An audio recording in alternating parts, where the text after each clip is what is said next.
2009ஆம் ஆண்டு போருக்கு பிற்பாடு மக்கள் தன்னெழுச்சியாக ஒன்று கூடுகின்ற நிகழ்வுகளாக இருப்பது ஒன்று மாவீரர் நாள் நிகழ்வு, இரண்டாவது முள்ளிவாய்க்கால் இன அழிப்பு நினைவேந்தல் நிகழ்வு. இந்த நிகழ்விலே இந்த முள்ளிவாய்க்கால் நினைவேந்தல் நிகழ்வை கடந்த 15 வருடங்களாக ஒரு குழு செய்து கொண்டு வருகிறது. அந்த குழுவோடு நாங்களும் ஒத்துழைத்து செயற்பட்டு வந்திருக்கிறோம். ஆனால் அந்த குழுவிடம் நாங்கள் தொடர்ச்சியாக வலியுறுத்தி வந்திருக்கிறோம். இந்த நினைவேந்தல் நாளிலே அந்த முள்ளிவாய்க்கால் படுகொலை நடந்தது என்பது 87ஆம் ஆண்டில் இலங்கை இந்திய ஒப்பந்தத்துக்கு பிற்பாடு இனப்பிரச்சினை தீர்வு என்ற பெயரில் இந்த 13ஆம் திருத்தச் சட்டம் ஊடாக கொண்டு வரப்பட இருக்கின்ற விடயங்களை எங்களுடைய இயக்கம் ஏற்றுக்கொள்ள வேண்டும் என்ற ஒரு நிர்பந்தம் பிரிவிக்கப்பட்ட பொழுது ஒட்டியாட்சிக்குட்பட்ட எந்த ஒரு தீர்வையும் ஏற்றுக்கொள்ள முடியாதென்று தலைவர் பிரபாகரன் உறுதியாக நின்ற இடத்திலே அவர்கள் மீது ஒரு யுத்தத்தை திணித்து அவர்களை அழித்துவிட்டு அல்லது அடிபணிய வைத்து 13ஆம் திருத்தச் சட்டம் ஒட்டியாட்சியை ஏற்றுக்கொள்ள வைப்பதற்காகத்தான் அந்த யுத்தம் ஆரம்பிக்கப்பட்டது. அன்று ஆரம்பிக்கப்பட்ட யுத்தம் ஒட்டியாட்சியையும் 13ஆம் திருத்தச் சட்டத்தையும் ஏற்றுக்கொள்ள வேண்டும் என்ற அடிப்படையில் அடிபணிய வைப்பதற்கு அல்லது அழித்துவிட்டு திணிப்பதற்கு ஆரம்பிக்கப்பட்ட யுத்தம் 2009 மே 18 தான் முடிவடைந்தது. அப்போ 2009 மே 18 வரை இத்தனை லட்சம் மக்களும் வந்து முள்ளிவாய்க்கால் நோக்கி சென்றார்கள் என்றால் ஒட்டியாட்சிக்கு எதிராகவும் 13ஆம் திருத்தச் சட்டத்துக்கும் எதிராகத்தான் சென்றார்கள். ஆகவே அந்த விடயம் இந்த முள்ளிவாய்க்கால் நினைவேந்தல் இன அழிப்பு நினைவேந்தல்களிலே ஆணித்தரமாக வலியுறுத்தப்பட வேண்டும் என்ற கருத்துக்களை எங்களுடைய கட்சித் தலைவர் கஜேந்திரகுமார் பொன்னம்பலம் தலைமையிலான எங்களுடைய அரசியல் இயக்கம் இந்த முள்ளிவாய்க்கால் நினைவேந்தல் ஏற்பாட்டு குழுவிடம் கடந்த 6-7 வருடங்களாக வந்து தொடர்ச்சியாக வலியுறுத்தி கொண்டே வருகின்றது. ஆனால் அவர்கள் அந்த கருத்துக்களை உள்வாங்குவதற்கு அவர்கள் தயாராக இல்லை. அதிலே நாங்கள் விரக்தி அடைந்த நிலையிலே தான் கடந்த 22ஆம் ஆண்டிலே நாங்கள் முள்ளிவாய்க்காலிலே ஒரு கூட்டம் ஒன்றை கூட்டி அந்த கூட்டத்திலே நாங்கள் இந்த ஏற்பாட்டு குழுவினரை வருமாறு கேட்டு அந்த கூட்டத்தை கூட்டியத்தினுடைய நோக்கமே என்னவென்று சொன்னால் இந்த முள்ளிவாய்க்கால் நினைவு அந்த பிரகடனத்திலே நினைவேந்தல் நடக்கிற பொழுது அந்த பிரகடனத்திலே சர்வதேச குற்றவியல் நீதிமன்றத்திற்கு கொண்டு செல்லப்பட வேண்டும் என்பதை வலியுறுத்தப்பட வேண்டும் என்பதும் ஐக்கிய நாடுகள் மனித உரிமைகள் பேரவைக்குள் பொறுப்புக்கூறல் தொடர்பான விவகாரம் முடக்கப்பட்டிருக்கிறது. அதனூடாக எந்த விதமான நன்மைகளும் ஏற்படவில்லை. ஆகவே அதற்குள் முடக்கப்பட்டிருக்கிற விடயம் ஐநா செயலாளர் நாயகத்துக்கு பாரப்படுத்தப்பட்டு சர்வதேச குற்றவியல் நீதிமன்றத்துக்கு கொண்டு செல்ல வேண்டும் என்ற விடயத்தை நீங்கள் அதிலே ஆணித்தரமாக அந்த தீர்மானத்தில் கொண்டு வர வேண்டும் என்பதும் பொறுப்புக்கூறல் இனநல்லிணக்கம் தொடர்பாக மனித உரிமைகள் பேரவையின் தீர்மானத்திலே தொடர்ச்சியாக 13ஆம் திருத்தச் சட்டமும் மாகாண சபை தேர்தல்கள் தான் பற்றித்தான் குறிப்பிடப்படுகின்றது. ஆகவே ஒட்டியாட்சிக்குட்பட்ட தீர்வுகளை நாங்கள் ஏற்றுக்கொள்ள முடியாது என்பதை தெளிவாக குறிப்பிட்டு ஒட்டியாட்சிக்கு எதிராகத்தான் முள்ளிவாய்க்கால் வரை இந்த மக்கள் உலக உயிர் தியாகங்களையும் செய்தார்கள் என்பதை தெளிவாக குறிப்பிட்டு அதை நிராகரித்து தேசம் அங்கீகரிக்கப்பட்ட ஒரு தீர்வு வேண்டும் என்பதை வலியுறுத்த வேண்டும் என்பது எங்களுடைய கோரிக்கையாக இருந்தது. ஆனால் அந்த 22ஆம் ஆண்டு நாங்கள் கூட்டிய 23ஆம் ஆண்டு நாங்கள் கூட்டிய கூட்டத்திற்கு அவர்கள் வரவில்லை. அவர்கள் மறைந்து கொண்டார்கள். அந்த சந்தர்ப்பத்தை பயன்படுத்தி கொண்டு வேலன் சுவாமி தலைமையிலும் மட்டக்களப்பிலே சீலன் என்பவருடைய தலைமையிலும் வலிந்து காணாமலாக்கப்பட்ட உறவுகள் மாவட்டத்திற்கு 5 பேர் என்ற அடிப்படையிலே ஒரு அணி பஸ்ஸிலே அனுப்பப்பட்டிருந்தது. அதுக்கு பின்னால் ஒரு ஊடகம் நின்றிருந்தது. அந்த அணி அங்கே அவர்கள் நின்று கொண்டார்கள். அந்த சந்தர்ப்பத்தை பயன்படுத்தி இந்த முள்ளிவாய்க்கால் நினைவேந்தல் குழு வெறுமனே ஒரு மட்டுப்படுத்தப்பட்ட நபர்களை மட்டும்தான் கொண்டிருக்கிறது. 8 மாவட்டங்களையும் பரவலாக பிரதிநிதித்துவப்படுத்தவில்லை. ஆகவே 8 மாவட்டங்களையும் உள்ளடக்கியதாக அமைக்கப்பட வேண்டும். இன்று ஏற்பாட்டு குழுவை சார்ந்தவர்கள் யாரும் பெறாதபடியால் நாங்கள் கூட்டத்தை கூட்டிய நாங்கள் அந்த இடத்திலே வைத்து ஒரு தற்காலிக கொமிட்டியை அமைக்க வேண்டும். முள்ளிவாய்க்கால் நினைவேந்தலை செய்வதற்கான தற்காலிக கொமிட்டியை அமைக்க வேண்டும். அதிலே இந்த 8 மாவட்டங்களையும் சேர்ந்து வந்திருந்த காணாமலாக்கப்பட்ட உறவுகளை 5 பேராக அதிலே உள்ளடக்கி அந்த கொமிட்டி அமைக்கப்பட வேண்டும் என்று கேட்டார்கள். அப்பொழுது நாங்கள் மிக தெளிவாக அவர்களுக்கு சொல்லியிருந்தோம். என்னவென்று சொன்னால் நாங்கள் இந்த கூட்டத்தை கூட்டியதனுடைய நோக்கம் இந்த ஏற்பாட்டு குழுவில் சீர்திருத்தங்களை செய்வது அல்ல, அல்லது ஒரு புதிய குழுவை உருவாக்குவது அல்ல. அதுவல்ல எங்களோட நோக்கம். எங்களுடைய நோக்கம் அந்த ஏற்பாட்டு குழு வலியுறுத்த வேண்டிய பிரகடனத்திலே வலியுறுத்த வேண்டிய விடயங்கள் என்ன என்பதை அவர்களுக்கு இடித்துரைப்பது மட்டும்தான் எங்களுடைய நோக்கம். நாங்கள் அதை செய்ய போவதில்லை என்று சொல்லுவாங்க. அந்த இடத்திலே அவர்கள் தயார்படுத்தி கூட்டி கொண்டு வந்திருந்த சில அம்மாக்களை கொண்டு எங்களுக்கு எதிராக கடுமையான கேவலமான வார்த்தைகள் மூலமாக அவதூறுகளை பரப்பி அதை ஒரு குறிப்பிட்ட ஒரு தொலைக்காட்சி வீடியோ பதிவு செய்து அதை புலம்பெயர் தேசமங்கம் அதை பகிர்ந்திருந்தது. அதில் மாங்குளத்தில் இருந்து வந்திருந்த ஒரு ஊடகவியலாளர் அவர்தான் முக்கியமாக அந்த வலிந்து காணாமலாக்கப்பட்ட அம்மாக்களை அங்கங்கே மூளைக்கு மூளை கூட்டிக் கொண்டே வச்சு அவர்கள்ட்ட இருந்து கதையை சொல்லி இப்படி சொல்லுங்கன்னு சொல்லி கருத்துக்களை எடுத்து தமிழ் தேசிய மக்கள் முன்னணிக்கு எதிராக ஒரு தீவிரமான ஒரு பொய்ப்பரப்புரை என்றே அவர்கள் செய்திருந்தவர்கள். அப்போ இது இப்படி நடந்து முடிஞ்ச ஒரு விஷயம். அப்போ நாங்கள் கூட்டத்தை கூட்டினது என்னத்துக்கு? இந்த தீர்மானத்தில் என்னென்ன விஷயங்கள் பெற வேணும் என்று சொல்கிறதுக்கு ஆனால் அவர்கள் அதை கருத்து எடுக்க தயாரில்லை. இந்த ஆண்டு 15வது ஆண்டு. சர்வதேச மன்னிப்பு சபையினுடைய செயலாளர் அந்த இடத்திற்கு வருகிறார். இந்த சர்வதேச மன்னிப்பு சபைக்கும் ஒரு காத்திரமான பங்கு இருக்கிறது. வந்து இந்த பொறுப்புக்கூறல் தொடர்பாக வந்து ஏதாவது நடக்க வேண்டும் என்ற ஒரு அழுத்தத்தை வந்து சர்வதேச அளவிலேயே கொடுக்குறதுல வந்து அவர்களுக்கும் ஒரு பங்கு இருக்குது. வந்து அப்போ இந்த இடத்துல பாதிக்கப்பட்ட மக்கள் கிட்டத்தட்ட 50,000 75,000 பேர் அந்த இடத்துக்கு வந்து திரளுகிறார்கள். ஏற்பாட்டு குழுவின் அழைப்பின் பேரில் தான் நாங்கள் போகிறார்கள். அந்தளவு மக்களுக்கும் சாட்சியாக வைத்துக்கொண்டு அவர்கள் வெளியிட்ட அறிக்கையில் சிங்கள பேரினவாதம் என்ற சொல் தவிர்க்கப்பட்டிருக்கிறது. 75 வருடமாக பேரினவாதம் தான் எங்களுக்கு எதிராக அடக்குமுறைகளை செய்து கொண்டு வந்திருக்குது, அழிவுகளை செய்து கொண்டு வந்திருக்கு. சிங்கள தேசியவாதம் தவறல்ல, சிங்கள பேரினவாதம் சிங்கள இனவாதம் தான் தவறு. அதிலே தேசியவாதம் என்று தான் பாவிக்கப்பட்டிருக்கிறதே தவிர பேரினவாதம் என்றோ இனவாதம் என்ற சொல்லு பயன்படுத்தப்படவில்லை. ஒன்று. இரண்டாவது, சர்வதேச விசாரணை வேண்டும் என்று தான் சொல்லப்பட்டிருக்கிறது. ஆனால் நாங்கள் கேட்டுக்கொண்டிருப்பது வந்து சர்வதேச குற்றவியல் நீதிமன்ற விசாரணையை தான் நாங்கள் கோரிக்கொண்டிருக்கிறோம். அல்லது விசேட குற்றவியல் தீர்ப்பாயம் ஒன்று வேண்டும் என்பதுதான் பாதிக்கப்பட்ட மக்களதும் எங்கள் போன்ற நேர்மையான அரசியல் தரப்புகளதும் கோரிக்கையாக இருக்கின்றது. அந்த சர்வதேச குற்றவியல் விசாரணை வேண்டும் என்ற கோரிக்கை திட்டமிட்டே வந்து தவிர்க்கப்பட்டிருக்கிறது. அது மட்டுமல்லாமல் ஐக்கிய நாடுகள் மனித உரிமைகள் பேரவைக்குள் 2012 இன்று வரை பொறுப்புக்கூறல் விவகாரம் முடக்கப்பட்டிருக்கிறது. மனித உரிமைகள் பேரவைக்கு குற்றவியல் விசாரணை நடத்துவதற்கான அதிகாரம் இல்லை. அதனை மனித உரிமைகள் பேரவையிலிருந்து வெளியே எடுத்து அதை பாதுகாப்பு சர்வதேச குற்றவியல் நீதிமன்றத்துக்கு கொண்டு செல்வதற்கு அல்லது ஒரு விசேட குற்றவியல் தீர்ப்பாயம் ஒன்றை அமைப்பதற்குரிய நடவடிக்கைகள் மேற்கொள்ளப்பட வேண்டும் என்ற கோரிக்கை அதில் வலியுறுத்தப்படவில்லை. மனித உரிமைகள் பேரவைக்குள் ஐக்கிய நாடுகள் மனித உரிமைகள் பேரவைக்குள் பொறுப்புக்கூறல் விவகாரம் வைத்திருப்பதில் எந்த பயனும் இல்லை, அது முடக்கப்பட்டிருக்கிறது என்ற விடயம் சுட்டிக்காட்டப்படவில்லை. பாதிக்கப்பட்ட மக்களாகிய நாங்கள் சொல்கிறோம் அதற்குள் பொறுப்புக்கூறலை வைத்திருக்க வேண்டாம், அதை சர்வதேச குற்றவியல் நீதிமன்றத்துக்கு கொண்டு செல்லுங்கள் என்ற கோரிக்கை அங்கே திட்டமிட்டு தவிர்க்கப்பட்டிருக்கின்றது.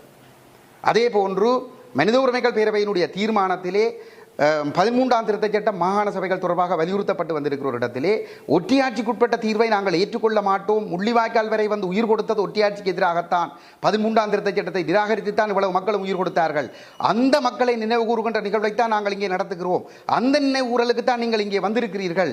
ஆகவே நீங்கள் இந்த ஒற்றியாட்சிக்குள் தீர்வை ஏற்றுக்கொள்ளுமாறு வற்புறுத்துகின்ற பேரவையினுடைய அணுகுமுறையை மாற்றி தமிழ் தேச முறைமை அங்கீகரிக்கப்பட்ட ஒரு சமஷ்டி தீர்வுக்கு பெற்றுத் தருவதற்கு நடவடிக்கை எடுக்க வேண்டும் என்று சொல்வதற்கு இந்த ஒற்றியாட்சிக்குட்பட்ட கதையை சொல்வதற்கு அவர்கள் திட்டமிட்டை மறைத்திருக்கிறார்கள்.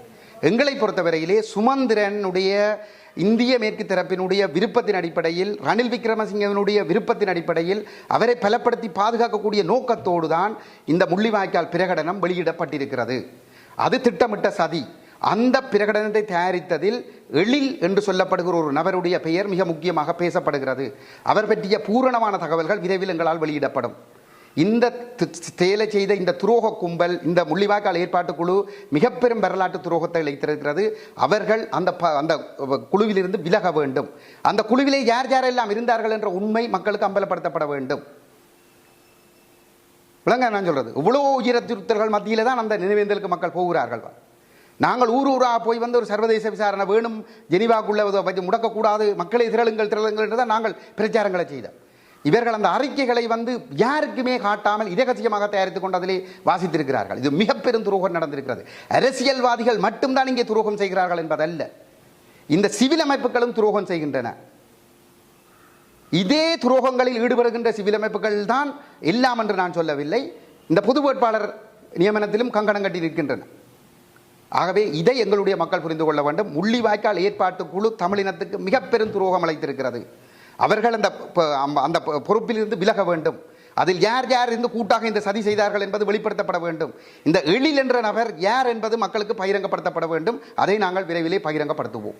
விக்னேஸ்வரன் இந்தியாவினுடைய எடுபிடி 13 அவர் தமிழ் மக்கள் பேரவைக்குள் வருகின்ற பொழுது வந்து தமிழ் தேசிய கூட்டமைப்பு 2015ஆம் ஆண்டு அக்டோபர் மாதம் 1ஆம் தேதி ஐக்கிய நாடுகள் மனித உரிமைகள் பேரவையிலே நிறைவேற்றப்பட்ட தீர்மானத்தில் இன நல்லிணக்கம் தொடர்பாக வலியுறுத்தப்பட்டிருக்கின்ற கோரிக்கைகளை நிறைவேற்றுகின்ற விதமாக நாட்டுக்கு ஒரு புதிய அரசியல் ஜாப்பை உருவாக்கப் போகிறார்கள். அந்த அரசியல் ஜாப்பை ஒற்றியாட்சியாகவும் அதே நேரம் இந்த 13ஆம் திருத்தச் சட்டத்தை அடிப்படையாக கொண்டதையே தீர்வாகவும் வலியுறுத்தி அவர்கள் அந்த அரசியலமைப்பை கொண்டு வரப் போகிறார்கள். அதற்கு இடமளிக்கக்கூடாது.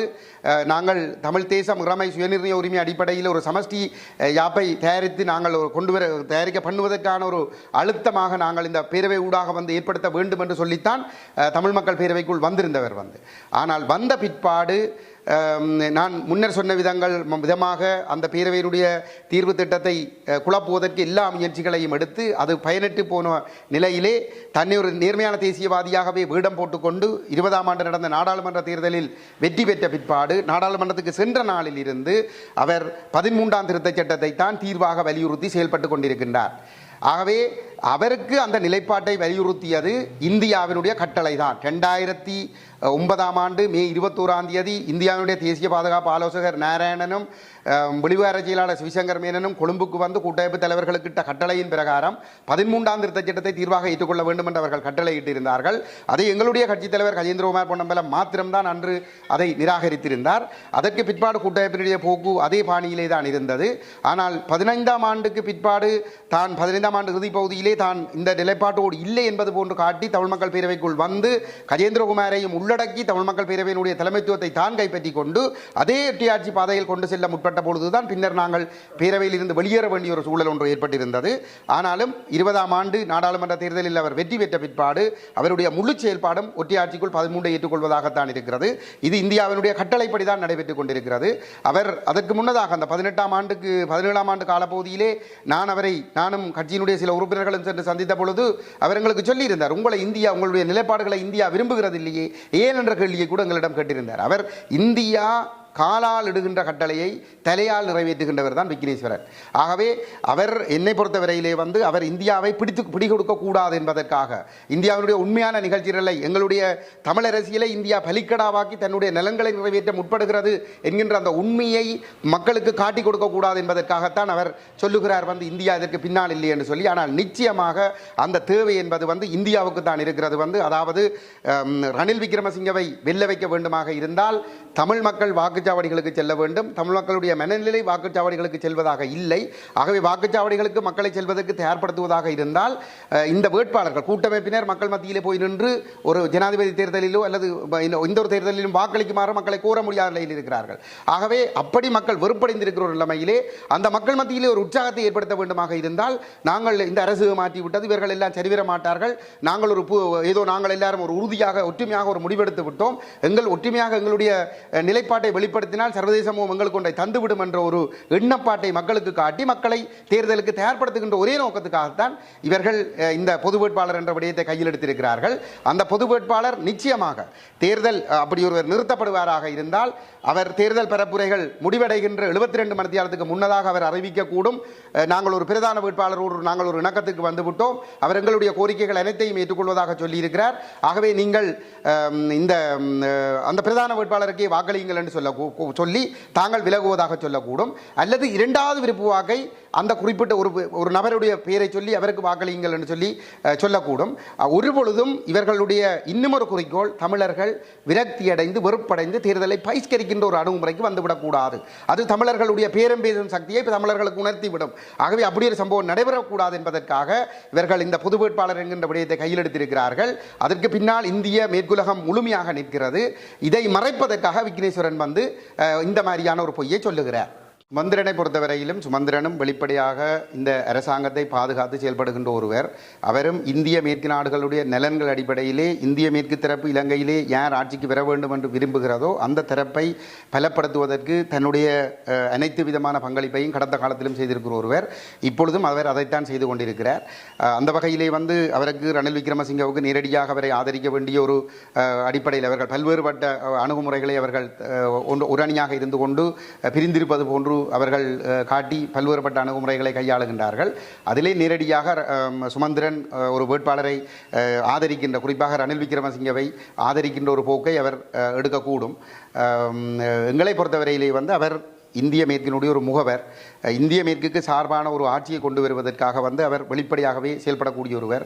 இன்று ரணில் விக்ரமசிங்க தமிழர்களுக்கு மிக பெரும் துரோகங்களை இழைத்திருக்கிற ஒரு சூழலிலே 2005ஆம் ஆண்டு 2002 சமாதான உடன்படிக்கைக்கு பிறகு சமாதான உடன்படிக்கையிலே சொல்லப்பட்ட விடயங்களை ரணில் விக்ரமசிங்க நிறைவேற்றி இருக்காத ஒரு சூழலிலே பேச்சுவார்த்தை மேசையிலே விடுதலை புலிகள் உட்கார்ந்திருந்த நேரத்திலே வந்து கருணாவை பிரித்து கருணாவுக்கு வந்து ஒரு பொய் நம்பிக்கையை கொடுத்து உனக்கும் ஒரு பேச்சுவார்த்தை மேசையில் உனக்கும் ஒரு அந்தஸ்து தரப்படும், நீயும் ஒரு தரப்பாக உன்னையும் ஏற்றுக்கொள்ள முடியும் என்ற ஒரு நம்பிக்கையை இந்த சர்வதேச சதிகாரன் எரிக் சொல்லேமோடு சேர்ந்து கருணாவுக்கு கொடுத்து அந்த கருணாவை அமைப்பில் இருந்து பிரித்து விடுதலை போராட்டத்தை பலவீனப்படுத்தியவர், சர்வதேச வலைப்பின்னலை உருவாக்கி சர்வதேச ரீதியிலே விடுதலை புலிகளை தடை செய்வதற்கான சூழலை உருவாக்கியவர், சர்வதேச ரீதியிலே விடுதலை புலிகள் அமைப்பினுடைய செயல்பாட்டாளர்களை கைது செய்து விடுதலை புலிகளை ஒரு பேரலைஸ்ட் ஆக்குவதற்கான ஒரு வேலை திட்டத்தை முன்னெடுத்த ஒருவர் தான் ரணில் விக்ரமசிங்க.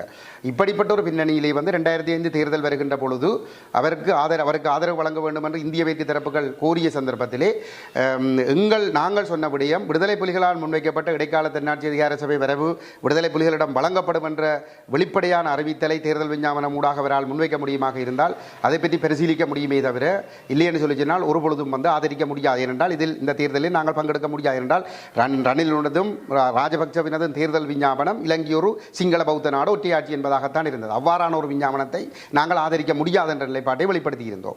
ஆகவே தமிழ் தேசிய கூட்டமைப்பும் தான் அந்த தேர்தலை பகிஷ்கரிப்பதாக முடிவெடுத்திருந்தது. அந்த தமிழ் தேசிய கூட்டமைப்பும் தமிழீழ விடுதலை புலிகளும் கூட்டாக வெளியிட்ட கோரிக்கையின் அடிப்படையிலே தான் தமிழ் மக்கள் அந்த தேர்தலை பகிஷ்கரித்திருந்தார்கள். ஆனால் ரணில் விக்ரமசிங்க தமிழ் சமூகத்திற்கு விரோதமானவர், தமிழ் மக்களுக்காக இதையும் செய்வதற்கு தயாராக இல்லை, தமிழீழ விடுதலை புலிகள் இயக்க காலத்தை இழுத்தடித்து போரிலே களத்திலே மேலோங்கி நின்ற விடுதலை புலிகள் இயக்கத்தை பலவீனப்படுத்தி தோல்வியடைந்து சோர்வடைந்திருந்த ஸ்ரீலங்கா ராணுவத்தை கட்டியெழுப்பி ஆளணியை பெருக்கி ஆயுத பலத்தை பெருக்கி சர்வதேச ஆதரவை தன்பக்கம் எடுத்து விடுதலை புலிகள் அளிப்பதற்கான ஒரு தளத்தை போட்டுக்கொண்டிருந்த ரணில் விக்ரமசிங்கவினுடைய உண்மை முகத்தை மறைக்க வேண்டும் என்பதற்காகத்தான் இந்த தேச விரோதி சுமந்திரனும் இந்த தேச விரோத தமிழ் தேசிய கூட்டமைப்பும் இந்த தேச விரோதி விக்னேஸ்வரனும் விடுதலை புலிகள் மக்களை வலுக்கட்டாயமாக மறைத்துதான் ஒரு பொய் பிரச்சாரத்தை செய்கின்றார்கள். எங்களை பொறுத்தவரையிலே அன்று நானும் தமிழ் தேசிய கூட்டமைப்பில் ஒரு நாடாளுமன்ற உறுப்பினராக இருந்தவன். நாங்களும் தமிழ் தேசிய கூட்டமைப்பும் விடுதலை புலிகளும் கூட்டாக அந்த தேர்தலை பகிஷ்கரிக்குமாறு கோரியிருந்தோம். அந்த கோரிக்கையின் அடிப்படையிலே தான் மக்கள் அந்த பகிஷ்கரிப்பிலே ஈடுபட்டிருந்தார்கள் என்பது உண்மை. ரணில் விக்ரமசிங்க தமிழர்களுக்கு எதுவும் செய்ய போவதில்லை. இந்த ரணில் விக்ரமசிங்க இந்திய மேற்குக்கு சார்பான ஒருவராக இருந்து கொண்டு அவர் அந்த ஜனாதிபதியாக இந்திய மேற்கே இன்று அமெரிக்கா இப்படி இஸ்ரேலோடு சேர்ந்து பாலஸ்தீனத்தில் ஒரு போரை பாலஸ்தீன மக்களுக்கு எதிரான போரை காசாவிலே நடத்தியதோ அதே போன்ற ஒரு போரை தான் இங்கே ரணில் விக்ரமசிங்க எங்களுக்கு எதிராக செய்திருப்பார். அது எந்த ஒரு கணக்கிலும் வந்திருக்கா. இங்கே அப்படியொரு மக்கள் கொல்லப்படவும் இல்லை. அது முழுக்க ஒரு தமிழர்களை மீட்கிற ஒரு போராகவே அது காட்டப்பட்டிருக்கும். கொல்லப்பட்டவர்கள் அனைவருமே பயங்கரவாதிகளாக காட்டப்பட்டிருப்பார்கள். இதுதான் அவர்களுடைய நிகழ்ச்சி. இந்த உண்மை நிகழ்ச்சிகளை மறைத்து இந்திய அமெரிக்க ஐரோப்பிய தரப்புகளின் எடுபிடி முகவராக இருக்கிற ரணிலுக்கு வெள்ளை அடித்து தமிழ் மக்களை நம்ப வைத்து மீண்டும் அவருக்கு வாக்களிக்க செய்வதற்கான சதியாகத்தான் சுமந்திரன் இந்த கருத்தை சொல்லுகிறார். ஆகவே தமிழ் மக்கள் சுமந்திரன் தொடர்பாக ஏற்கனவே தமிழ் மக்களுக்கு ஒரு கணிசமான தெளிவு இருக்கிறது. தமிழ் மக்கள் இவர்களுடைய கருத்துக்களை கேட்டு மீண்டும் ஏமாறக்கூடாது என்பது எங்களுடைய வேண்டுகோள். உங்களுக்கு தெரியும், ஏற்கனவே ரணில் பிரதமராக இருந்த காலப்பகுதியில் கம்பரெலிய ஊடாக பல மில்லியன் கணக்கான திட்டங்களை பெற்று அவர்கள் ரணிலோடு கூடி குழாவி எங்கள் ஒற்றையாட்சிக்குள் ஏக்கியராட்சியவுக்குள் தமிழ் அரசியலை முடக்குவதற்கு நாடாளுமன்றத்தில் ஒரு அரசியல் ஜாப்பு வரப்பை தயாரிப்பதற்கு ஒத்துழைத்ததெல்லாம் நீங்கள் எல்லோரும் அறிந்த ஒரு விடயம். இப்பொழுது நாங்கள் தெளிவாக சொல்லியிருக்கிறோம் ரணில் அதாவது மக்கள் முன்னாலே சென்று ஒரு வேட்பாளரை சொல்லி அவருக்கு ஆதரிங்கள் என்று கேட்க முடியாத நிலைமையிலே மக்களை தேர்தலுக்கு தயார்படுத்தும் மக்கள் வீட்டில் தேர்தல் வேண்டாம், யார் வந்தாலும் ஒன்றுதான் என்ற ஒரு மனநிலையில் இருக்கிற மக்களை தேர்தலுக்கு தயார்படுத்துவதற்காகத்தான் பொது வேட்பாளர் என்ற பேச்சு பேசப்படுகிறது. அதிலே விக்னேஸ்வரன் முதலில் பேசியவர், அதே போன்று செல்வம் அடைக்கல்நாதன், சித்தார்த்தன் போன்றவர்களும் இந்த பொது வேட்பாளர் ஒரு ஆரம்பத்திலே பேசியிருந்தவர்கள் ஆனால் இன்று அவர்கள் ரணில் விக்ரமசிங்க வருகின்ற பொழுது முன்னே ஓடி சென்று அவருடைய அபிவிருத்தி சார்ந்த பணிகளுக்கு பாராட்டு தெரிவிக்கிறார்கள் என்று சொன்னால், ரணில் விக்ரமசிங்க வடக்குக்கு விஜயம் செய்த பொழுது ஒட்டியாட்சியை ஒழித்து ஒரு சமஷ்டியை கொண்டு வருவதான எந்த ஒரு அறிவித்தலையும் செய்யவில்லை. மாறாக இங்கே ஒரு கட்டமைப்பு சார் இனஅழிப்பை செய்து கொண்டுதான் இருக்கிறார். அது தையட்டியாக இருக்கலாம், வவுனியா வடக்காக இருக்கலாம், முல்லைத்தீவு கிழக்கு பகுதியாக இருக்கலாம், மன்னார் பகுதிகளாக இருக்கலாம், எல்லா இடங்களிலுமே சிங்கள பௌத்த மயமாக்கல் செயல்பாடுகள் தீவிரமாகவே முன்னெடுக்கப்பட்டு கொண்டிருக்கின்றது. அவ்வாறான ஒரு நிலையிலே ஓடி சென்றதுக்குரிய ஒரே ஒரு காரணம் ரணில் விக்ரமசிங்க இந்திய மேற்கினுடைய முகவர். அவரை வெல்ல வைக்க வேண்டும் என்பது எஜமான்களான இந்தியா தங்களுடைய அடிமைகளான தமிழ் தேசிய கூட்டமைப்பினருக்கும் விக்னேஸ்வரருக்கும் விட்டிருக்கிற கட்டளை. அந்த அடிப்படையிலே அவர்கள் ஓடி சென்று அந்த கருத்துக்களை சொல்லுகிறார்கள். அதுதான் உண்மையை தவிர அவர்களிடம் அவர்களுக்கு என்ற ஒரு நிலைப்பாடு கிடையாது. பொது வேட்பாளர் என்பது பொது வேட்பாளர் வேண்டும் என்று சொல்லுகிற தரப்புகளின் கருத்தல்ல, அது இந்திய மேற்கு தரப்பினுடைய நிலைப்பாடு. அவர்கள் இந்திய மேற்கு தரப்பு எதை சொல்லுகிறதோ அவர்கள் அதை நேரத்துக்கு நேரம் அவர்கள் அதை மாற்றிக்கொள்வார்கள் என்பதை எங்களுடைய மக்கள் தெளிவாக புரிந்து கொள்ள வேண்டும். இந்த ரணில் விக்ரமசிங்கே இங்கே வந்த பொழுது வந்து இதெல்லாம் வடக்கு வரவு செலவு திட்டத்திலேயே 2 வீதமான நிதி கூட வந்து வடகிழக்கு அபிவிருத்திக்கு ஒதுக்கப்படவில்லை. வந்து இது உலக நிறுவனங்கள் ஊடாக வந்து வழங்கப்பட்ட சில கட்டிடங்கள் கட்டுவதற்கு வழங்கப்பட்ட நிதிகளை வைத்துக் கொண்டு வந்து அதிலே வந்து ஒரு மாற்ற அரசியல் முழுக்க ஜனாதிபதி தேர்தலுக்கு தனக்கு பின்னால் மக்களை திரட்டுவதற்கான வேலை தான் நடக்கிறதே தவிர வடகிழக்கு மக்களுடைய வாழ்க்கையை மேம்படுத்துவதற்கான எந்த திட்டங்களும் இவருடைய வருகையின் மூலம் இங்கே நடைமுறைப்படுத்தப்படவில்லை அல்லது ஆரம்பித்து வைக்கப்படவும் இல்லை. இதுதான் உண்மை. விக்னேஸ்வரன் 2020ஆம் ஆண்டு நாடாளுமன்றத்துக்கு சென்ற பிற்பாடு அவர் முழுமையாக இந்த அரசோடு ஒத்துழைத்து தான் செயல்படுகின்றார். அது பொறுப்புக்கூறல் விவகாரமாக இருந்தால் ஜெனீவாவுக்குள் கொண்டு வரப்படுகிற உள்ளக விசாரணை தீர்மானத்தை அவர் ஆதரித்துக் கொண்டிருக்கிறார். அதே நேரத்திலே வந்து ஒற்றையாட்சிக்குள் 13ஆம் திருத்த சட்டத்தை ஏற்றுக்கொள்வதற்கு அவர் முன்வந்து மோடிக்கு கையொப்பமிட்டு அனுப்பியிருக்கிறார். அதே நேரத்திலே 2016ஆம் ஆண்டுக்கும் 18ஆம் ஆண்டு இறுதிக்கும் இடையிலே ரணில் மைத்ரி கூட்டமைப்பு சதிக்கும்பல் தயாரித்த ஏக்கிய ராட்சிய வரைவையும் அவர் ஏற்றுக்கொண்டிருக்கிறார். அப்படிப்பட்ட ஒரு இடத்திலே வந்து அவருக்கும் ரணிலுக்கு அல்லது இந்த அரசாங்கத்திற்கும் இடையிலே எந்த இடைவெளிகளும் இருப்பதற்கான நியாயங்கள் இல்லை. அவர் இன்று பொருளாதார நெருக்கடி சூழலிலே வந்து IMF-இடமும் ஏனைய சர்வதேச தரப்புகளிடமிருந்தும் நிதியுதவிகளை பெற்றுக்கொள்வதற்கு ரணில் கூப்பிடுவதற்கு முன்னதாகவே சென்று பேச்சுவார்த்தைகளில் ஈடுபடுவது போன்ற தோற்றப்பாட்டை காட்டி ரணில் இந்த நாட்டை முன்னோக்கி கொண்டு செல்வதற்கும் இனத்திய பிரச்சினையை தீர்ப்பதற்கும் அவர் அர்ப்பணிப்போடு செயல்படுவதாக காட்டி அவர்களை பலப்படுத்துகின்ற இந்தியாவினுடைய முகவராக இருக்கிற ரணிலை பலப்படுத்துகின்ற செயல்பாட்டை தொடர்ந்து செய்து கொண்டிருக்கிறார். இன்று இந்திய மேற்கு தரப்புக்கு ரணிலை பலப்படுத்த வேண்டும் என்கின்ற தேவை இருக்கிறது. அந்த அடிப்படையிலே வந்து ரணில் விக்ரமசிங்கே இங்கே வருகின்ற பொழுது தமிழர்களுக்கு எதிரான கட்டமைப்பு சார் இனஅழிப்பை தீவிரப்படுத்திக் கொண்டிருக்கிற ரணில் விக்ரமசிங்கவுக்கு செங்கம்பளம் பிரித்து தமிழினத்துக்கு ஒரு பாரிய துரோகத்தை இழைத்திருக்கிறார். ஐக்கிய தேசிய கட்சியினுடைய பொதுச் செயலாளர் பாலித ரங்கபண்டார் அவர்கள் ஒரு கருத்தை ஊடகங்களுக்கு சொல்லியிருக்கிறார். நாட்டினுடைய இந்த நெருக்கடியான ஒரு பொருளாதார சூழல் காரணமாக உடனடியாக தேர்தலுக்கு செல்லாமல் 2 ஆண்டுகள் தேர்தல்களை பிற்போடுவது பொருத்தமானதாக இருக்கும் என்ற ஒரு கருத்தை கூறியிருக்கின்றார். அந்த கருத்தை தமிழ் தேசிய மக்கள் முன்னணியினராகிய நாங்கள் அடியோடு நிராகரிக்கின்றோம். எங்களை பொறுத்தவரையிலே தேர்தல்கள் உடனடியாக நடத்தப்பட வேண்டும். நாங்கள் இன்று மட்டுமல்ல, கடந்த 2022ஆம் ஆண்டிலே நாட்டு மக்கள் பெரும்பான்மை சிங்கள மக்கள் தாங்கள் ராஜபக்சர்களுக்கு வழங்கிய ஆணையை வாபஸ் பெற்று வீதிகளிலே இறங்கி போராடி அவர்களை பதவியிலிருந்து அகற்றிய நாளிலிருந்து எங்களுடைய நிலைப்பாடு என்பது உடனடியாக தேர்தல்கள் நடத்தப்பட வேண்டும். ஏனென்றால் அந்த கோட்டாபய ராஜபக்சவுக்கு தான் அந்த ஆணை கிடைத்திருந்தது. அவர் அந்த பதவியிலிருந்து விரட்டப்பட்டதோடு அந்த மக்களால் வழங்கப்பட்ட ஆணை வாபஸ் பெறப்பட்டிருக்கின்றது. ஆகவே இந்த நாடாளுமன்றம் கலைக்கப்பட்டு உடனடியாக நாடாளுமன்ற தேர்தல் நடத்தப்பட வேண்டும் என்பதும் ஜனாதிபதி தேர்தல் ஒன்றுக்கு செல்ல வேண்டும் என்பதும் ஏனைய தேர்தல்கள் நடத்தப்பட வேண்டும் என்பதும் எங்களுடைய நிலைப்பாடு. எங்களுடைய கட்சித் தலைவர் கஜேந்திரகுமார் பொன்னம்பலம் அவர்கள் நாடாளுமன்றத்திலே அந்த நிலைப்பாடுகளை மிக தெளிவாக வலியுறுத்தியே வந்திருக்கின்றார். அவ்வாறான ஒரு சூழலிலே வந்து தாங்கள் நாட்டினுடைய ஜனநாயகத்தை பாதுகாக்கப் போகிறோம் என்ற போர்வையிலே ஆட்சி அதிகாரத்தில் அமர்ந்து கொண்டு இப்பொழுது தங்களுடைய ஆட்சியை தக்க வைத்துக் கொள்வதற்கும் சிங்கள மக்களால், தமிழ் மக்களால், முஸ்லீம் மக்களால் ஒட்டுமொத்தமாக குப்பை கூடைக்குள் தூக்கி வீசப்பட்ட ஐக்கிய தேசிய கட்சி தன்னுடைய செல்வாக்கை வளர்த்துக் கொள்வதற்கு இந்த சந்தர்ப்பத்தை பயன்படுத்திக் கொள்வதற்கு முயற்சி செய்கின்றது. வந்து எல்லோருக்கும் தெரியும், கடந்த 20ஆம் ஆண்டு நடைபெற்ற நாடாளுமன்ற தேர்தலிலே ஐக்கிய தேசிய கட்சி ஒரு ஆசனத்தை கூட பெறவில்லை. அவர்கள் முற்று முழுதாக ஆசனங்களை இழந்திருந்தார்கள். அந்த கட்சிக்கு கிடைத்த ஒரு ஆசனத்தை, ஒரு தேசிய பட்டியல் ஆசனத்தை வைத்து கொண்டுதான் 2 ஆண்டு கழித்து ரணில் விக்ரமசிங்க நாடாளுமன்றத்திற்குள் நுழைந்திருந்தார். இவ்வாறு நுழைந்து அவர் ஜனாதிபதியாக வந்தது என்பது கூட அவர் இந்திய மேற்கினுடைய முகவராக செயல்படுவதற்கு தயாராக இருந்த சூழலிலே தான் இவருக்கு இந்த பிரதமர் பதவியோ அல்லது ஜனாதிபதி பதவியோ பெற்றுக்கொள்ளக்கூடிய ஒரு புறச்சூழல் உருவாக்கி கொடுக்கப்பட்டிருந்தது. வந்து அவ்வாறு அந்த பதவியை பெற்றுக்கொண்ட பிற்பாடு செல்வாக்கிழந்து நாட்டு மக்களால், குறிப்பாக தன்னுடைய சொந்த சிங்கள மக்களாலேயே தூக்கி குப்பை கூடைக்குள் வீசப்பட்டிருக்கிற நிலைமையிலே சரிந்து போயிருக்கிற தங்களுடைய கட்சியினுடைய செல்வாக்கை கட்டி வளர்ப்பதற்கான ஒரு சந்தர்ப்பமாக வந்து இந்த காலப்பகுதியை வந்து அவர்கள் பயன்படுத்தி கொள்ளுகிறார்கள். ஒரு புறத்திலே கட்சியை மீள கட்டி எழுப்புவது, இரண்டாவது இவர் ஜனாதிபதியாக வந்த பிறகு பிறகு வந்து பல்வேறுபட்ட அமைச்சுக்கள், வெளிநாட்டு அமைச்சுக்கள் அல்லது வெளிநாட்டு தூதரகங்கள் மட்டத்திலே வந்து பல்வேறுபட்ட திணைக்களங்கள் மட்டத்திலே ஐக்கிய தேசிய கட்சி சார்ந்தவர்களுக்கு பல பல பதவிகள் வழங்கப்பட்டிருக்கிறது.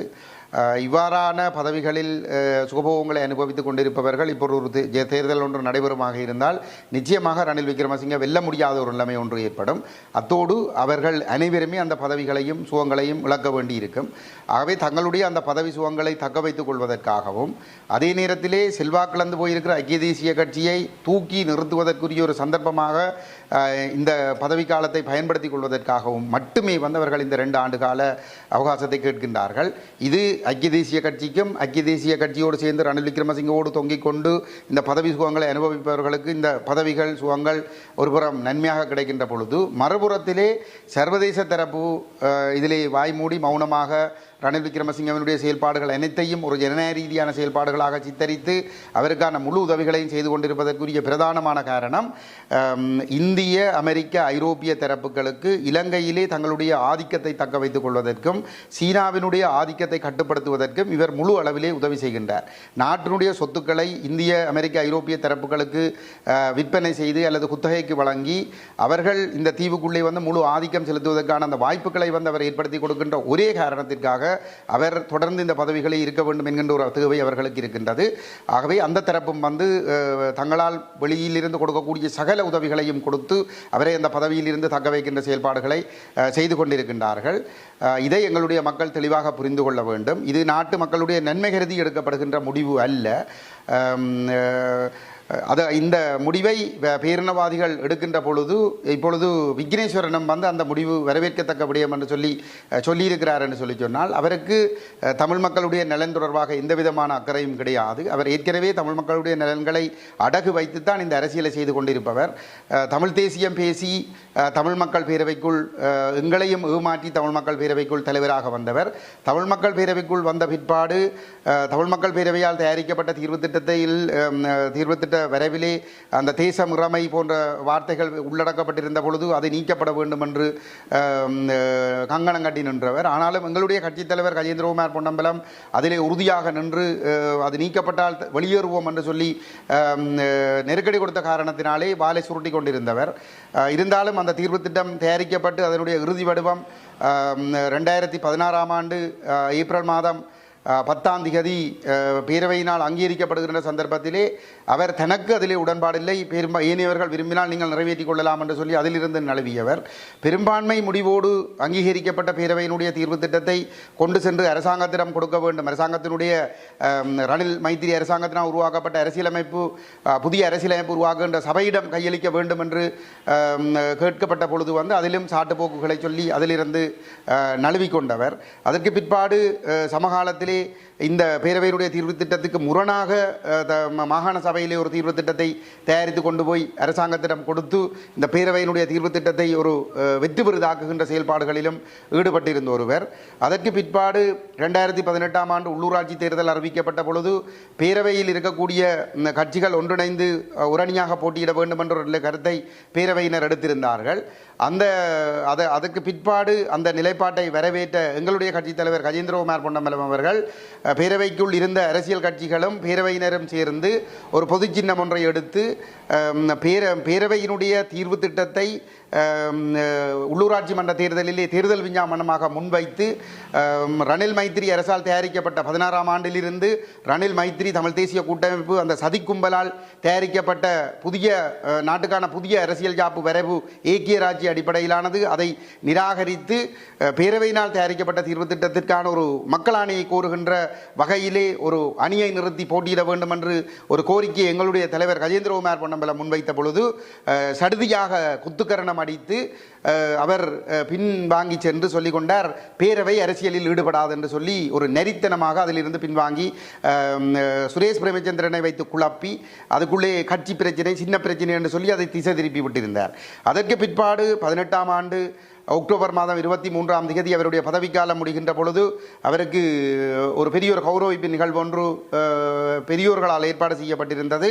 அந்த நிகழ்விலே அந்த நிகழ்வு ஏற்பாட்டாளர்களுக்கு அல்லது பேரவையினருக்கு தெரியாமல் இரகசியமான முறையிலே அவர் அந்த இடத்திலே தமிழ் மக்கள் பேரவை அந்த கூட்டத்தில் வைத்து ஒரு கட்சியை உருவாக்கினார். தமிழ் மக்கள் கூட்டணி என்கின்ற ஒரு கட்சியை, அரசியல் கட்சியை அறிவித்திருந்தார். அதிலே உலகத்திலே அதிசயம் ஒன்றை அவர் நிகழ்த்தியிருந்தார். என்னவென்று சொல்லி சொன்னால், அவர் ஒரு நீதியரசர், 5 ஆண்டுகள் மாகாண சபையிலே முதலமைச்சராக இருந்தவர், கிட்டத்தட்ட அந்த நேரத்திலே 65 வருடங்களாக இன விடுதலைக்காக போராடி கொண்டிருந்த இனத்தினுடைய ஒரு மூத்த தலைவர் அல்லது முக்கிய தலைவராக பார்க்கப்பட்ட ஒருவர். அவர் தொடர்ந்து அந்த தேசிய விடுதலையை முன்கொண்டு செல்வதற்காக அந்த கட்சியை ஆரம்பிப்பதாக சொல்லிக்கொண்டு அதிலே அறிவித்த விடயம் கட்சியினுடைய கொள்கை பேசி தீர்மானிக்கப்படும் என்று. உலகத்திலே ஒரு நீதியரசர் அல்லது ஒரு கட்சி தன்னுடைய கட்சியினுடைய கொள்கை பேசி தீர்மானிக்கப்படும் என்று சில்லறை மொத்த வியாபார அடிப்படையிலே அறிவிப்பு செய்தது என்று சொன்னால் அது அந்த இடத்திலே தான் இவருடைய கட்சிக்கு தான் அந்த இது நடைபெற்றிருந்தது. அப்படிப்பட்ட ஒரு அடிப்படை நேர்மையற்ற ஒருவர் தான் விக்னேஸ்வரன். அவர் பாராளுமன்றத்திற்கு வந்த பிற்பாடு அவருடைய முகங்கள் நன்றாக அம்பலப்பட்டிருக்கிறது. தமிழ் தேசிய கூட்டமைப்பில் இருக்கக்கூடிய அந்த சம்பந்தன் தலைமையிலான அந்த சதிக்கும்பலோடு சேர்ந்து 13ஆம் திருத்தச் சட்டத்தை வலியுறுத்தி மோடிக்கு கடிதம் எழுதுகின்ற பொழுது அதிலும் கையொப்பமிட்ட ஒருவர் தான். ஒற்றை ஆட்சிக்குள் 13ஆம் திருத்தச் சட்டம் என்ற நிலைப்பாட்டை ஏற்றுக்கொண்டிருக்கின்ற ஒருவருக்கு தேர்தல்கள் நடைபெற வேண்டும் என்ற அவசியம் கிடையாது. அவர்களுடைய ஒரே கவலை எல்லாம் இலங்கை இந்தியாவினுடைய நலன்களையும் அமெரிக்கா ஐரோப்பாவினுடைய நலன்களையும் பேணுவதாக மட்டும் இருக்க வேண்டுமே தவிர இங்கிருக்கின்ற தமிழ் மக்கள், முஸ்லீம் மக்கள், சிங்கள மக்கள் ஒற்றுமையாக வாழ வேண்டும் என்றோ அல்லது இந்த நாட்டிலே ஒரு உற்பத்திசார் பொருளாதாரம் மேம்படுத்தப்பட வேண்டும் என்றோ இனப்பிரச்சனைகள் தீர்க்கப்பட வேண்டும் என்பது பற்றியோ அவர்களுக்கு எந்த கவலையும் கிடையாது. வெறும் மாறாக இது இவர்களுக்கான இந்த தரப்புகளுக்கான ஒரு அவர்களுடைய நலனை பேணுகின்ற ஒரு அரசாக இருந்தால் போதும், அதனை செய்யக்கூடியவராக ரணில் விக்ரமசிங்க மட்டுமே இருக்கின்றார். அந்த அடிப்படையிலே தான் இந்த தேர்தலை பிற்போட்டு இந்திய மேற்குக்கு சார்பான ஒருவரை இன்னொரு 2 ஆண்டு காலம் இந்த பதவியிலே தக்க வைத்துக் கொள்வதற்கான முயற்சிகள் மேற்கொள்ளப்படுகின்றது. இதை எங்களுடைய மக்கள் தெளிவாக புரிந்து கொள்ள வேண்டும் என்பது எங்களுடைய கருத்து.